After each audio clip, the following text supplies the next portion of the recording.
Welcome to Easy English with KT, where learning English is fun, simple, and practical. Billy, I've always wondered something. I can understand English movies, YouTube videos, and even podcasts. But when someone asks me a simple question in English, my mind suddenly goes blank. I know the answer in my head, but I just can't say it. Why does this happen? That's a fantastic question, Emma. And the truth is, you're not alone. Millions of English learners experience exactly the same problem. They understand English quite well, but speaking feels much more difficult. The reason is that understanding English and speaking English are actually two different skills. Listening is a passive skill because you're receiving information. Speaking is an active skill because your brain has to create sentences, choose vocabulary, remember grammar, and pronounce the words almost instantly. Really? I always believed that if I listened to enough English, I would naturally become a good speaker. So listening alone isn't enough? Listening is extremely important because it helps your brain become familiar with English. However, it doesn't automatically make you a confident speaker. Think about learning to drive a car. You can read the driving manual, watch hundreds of driving videos, and understand every traffic rule. But until you actually sit in the driver's seat and start driving, you won't become a confident driver. Speaking English works exactly the same way. You have to practice speaking, not just listening. That makes a lot of sense. I think I know another reason why I struggle. Before I speak, I always think in my own language first. Then I translate everything into English. By the time I'm ready to answer, the conversation has already moved on. That's one of the biggest reasons English learners have trouble speaking fluently. Your brain is trying to do too many things at once. First, you think in your own language. Then you translate it into English. After that, you check your grammar, choose the right vocabulary, worry about your pronunciation, and wonder if you're making a mistake. All of that happens in just a few seconds. It's no surprise that your brain feels overloaded. That's exactly how I feel.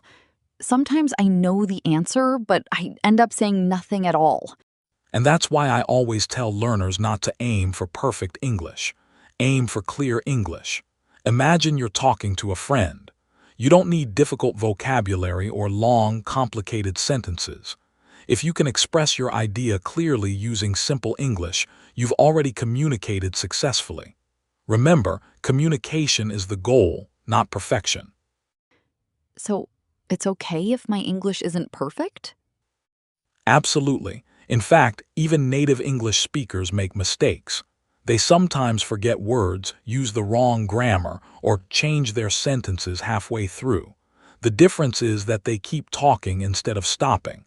Confidence doesn't come from speaking perfectly. Confidence comes from speaking regularly. I never thought about that. I always assumed native speakers never made mistakes. Not at all. Making mistakes is a normal part of communication. The more you speak, the more you'll improve. Every conversation teaches you something new, and every mistake becomes a learning opportunity. That's how fluent speakers become fluent. They practice, make mistakes, learn, and keep going.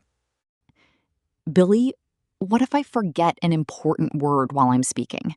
That happens to me all the time. I know what I want to say, but I can't remember one word. And then I just stop talking. Don't stop. That's one of the best pieces of advice I can give you. If you forget a word, don't panic. Instead, describe it using other words that you already know. For example, if you forget the word umbrella, you can simply say, "It's something people use when it rains." The other person will usually understand you. Remember, the goal is to communicate your idea, not to prove that you know every English word. I like that idea. It sounds much less stressful than trying to remember the exact word. But what if I don't have anyone to practice English with? None of my friends speak English, so I don't get many chances to have a conversation. That's another question I hear very often. The good news is that you don't always need a speaking partner. You can practice by talking to yourself. It might sound a little strange at first, but it's one of the most effective ways to build confidence. Describe what you're doing, talk about your plans for the day, explain what you see around you, or even tell yourself a short story. The more you speak out loud, the more comfortable your brain becomes with producing English naturally. Talking to myself still sounds a little funny, but I guess it makes sense. At least I don't have to worry about anyone judging my English. Exactly. When you practice alone, there's no pressure. You can make as many mistakes as you want because nobody is there to correct you or laugh at you. You're simply training your brain to think and speak in English. Later, when you have a real conversation with someone, you'll notice that speaking feels much more natural because you've already practiced many times on your own. I have another question. How much should I practice every day? Sometimes I feel like I need to study for hours to improve my English, but I don't always have that much time. That's a common misunderstanding. You don't need to study for 3 or 4 hours every day.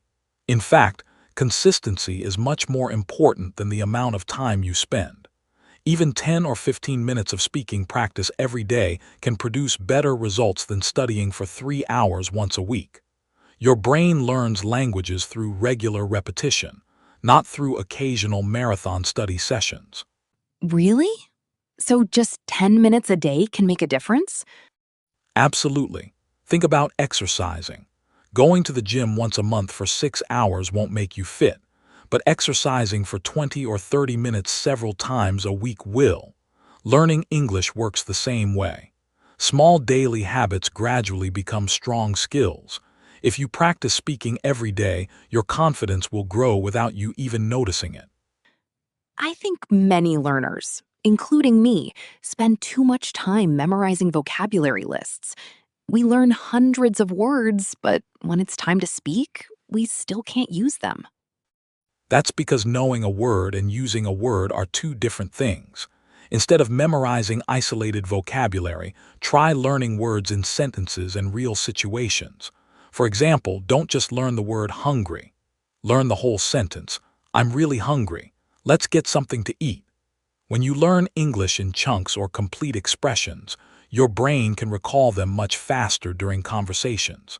That sounds much more practical. I guess that's why native speakers don't stop and think about every single word before they speak. They remember useful expressions instead of individual vocabulary. Exactly. That's why you'll often hear English teachers say, learn phrases, not just words. When you learn complete expressions, your brain stores them as one piece instead of several separate words. Then when you're speaking, you can use those expressions naturally without stopping to think about grammar or vocabulary. Billy, I have one final question. Sometimes I compare myself with other English learners. I see people speaking English so confidently, and I start thinking that I'll never reach their level. Have you ever felt that way? I think almost everyone has. But comparing yourself with others is one of the fastest ways to lose motivation. You don't know how long they've been studying, how often they practice, or what opportunities they've had.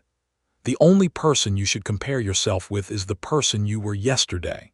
If you know a few more words today, understand one more conversation, or speak with a little more confidence than last month, then you're making real progress. That's a really encouraging way to think about it. Sometimes we focus so much on how far we still have to go that we forget how much we've already improved. Exactly. Language learning is a journey, not a race.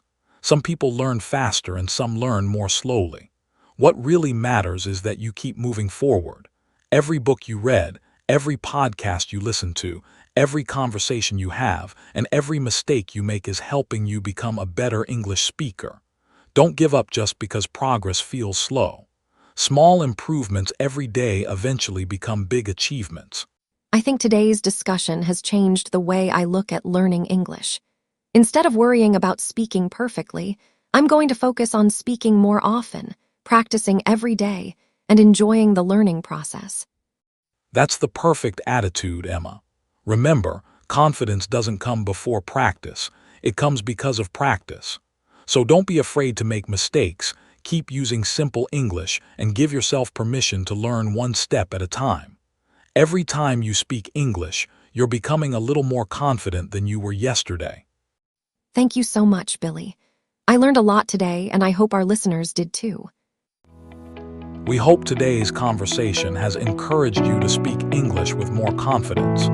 Keep practicing, keep believing in yourself, and we'll see you in the next episode of Easy English with KT.